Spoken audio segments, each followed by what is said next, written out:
Munguha kami ng mangga, kinalabaw, ayun o. Sinungkit pa eh.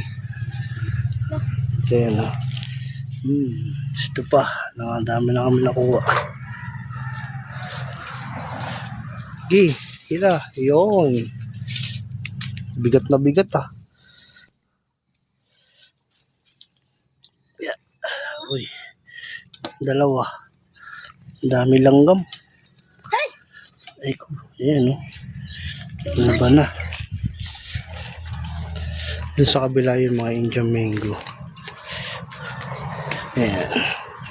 Hindi pa sila ready to harvest.